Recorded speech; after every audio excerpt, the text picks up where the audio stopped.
ओम गम गणपते नमः। ओम सरस्वते नमः। हरि शरणम राधे राधे। आज है श्री गोस्वामी तुलसीदास जी का जन्मदिन।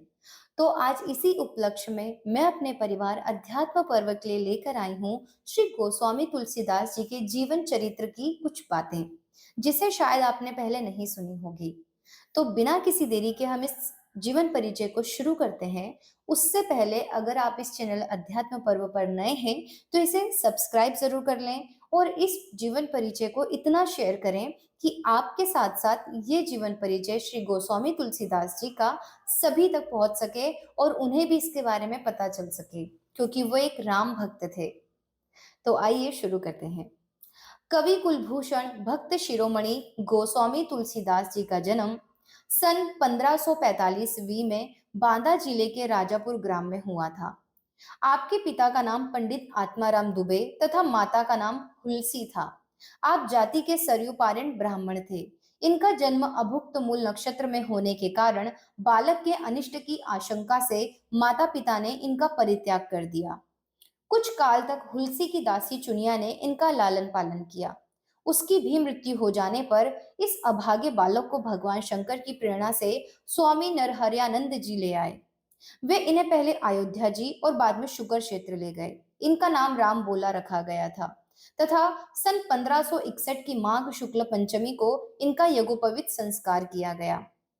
अत्यंत प्रखर बुद्धि होने के कारण राम बोला ने अल्प आयु में ही यथेष्ट विद्योपार्जन कर लिया।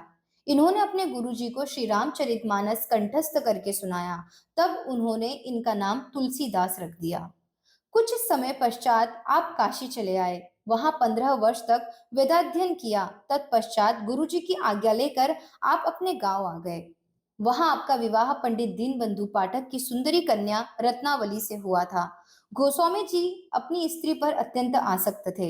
एक बार वे अपने मायके चली गई तो आप भी उनके पीछे पीछे वहां पहुंच गए।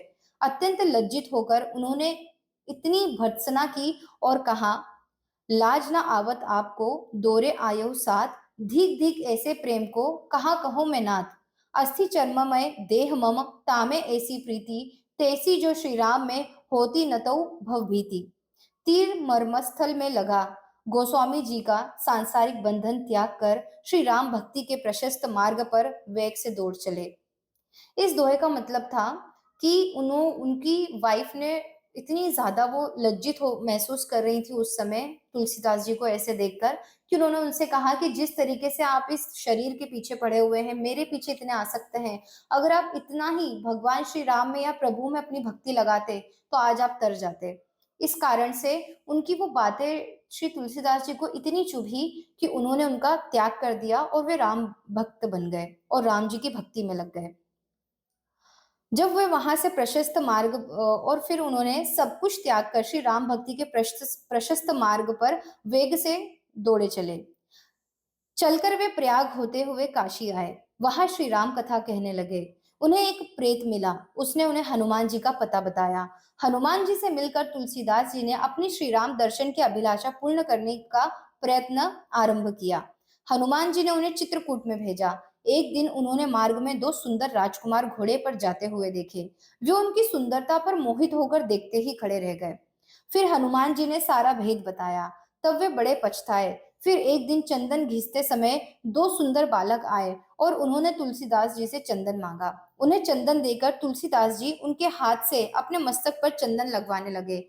उन्हें फिर भी अचेत देखकर हनुमान जी ने तोते के रूप में यह दोहा पढ़ा, चित्रकूट के घाट पर भई संतन की भीड़, तुलसीदास चंदन घिसे, तिलक देत रघुवीर। अब तुलसीदास को होश आया। उन्होंने भगवान की रूप माधुरी को खूब छक्कर पिया। तत्पश्चात भगवान अंतर्धान हो गए।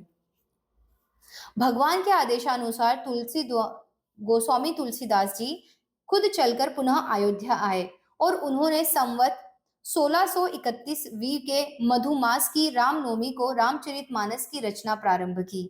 इस महान काव्य की रचना में उन्हें समय समय पर श्री भगवान शंकर जी तथा हनुमान जी से प्रेरणा मिली। यह ग्रंथ 2 वर्ष 7 महीने और 26 दिन में लिखकर समाप्त हुआ। समाज में गोस्वामी जी के बढ़ते हुए प्रभाव को देखकर पंडितों को बड़ा डाह डाह हुआ। उन्होंने रामायण को चुराने के लिए दो चोर भेजे। चोरों ने दो सुंदर धनुषधारी राजकुमारों को गोस्वामी जी के घर की रक्षा करते हुए देखा। वे भयभीत होकर भाग गए। तुलसीदास जी को मालूम हुआ तो भगवान को अपने लिए कष्ट होता जानकर उन्होंने घर का सारा सामान लुटा दिया और पुस्तक को अपने मित्र राजा टोडरमल के यहाँ रख दिया। गोस्वामी जी के अन्य ग्रंथों में प्रमुख निम्नांकित हैं: गीतावली, दोहावली, कवितावली, विनय पत्रिका, राम सतसई, बरवे रामायण, रामलला नहचू, कुंडलिया रामायण, संकट मोचन, हनुमान बाहुक, जानकी मंगल, पार्वती मंगल, रामाज्ञा, वैराग्य, संदीपन, कृष्ण गीतावली, रामश्लाका प्रश्न, चंदावली, छप्य रामायण, कड़खा रामायण, झूलना रामायण और रोला रामायण। आशा करती हूँ कि इस जीवन परिचय को आपने अंत तक जरूर सुना होगा और आपको पसंद भी आया होगा।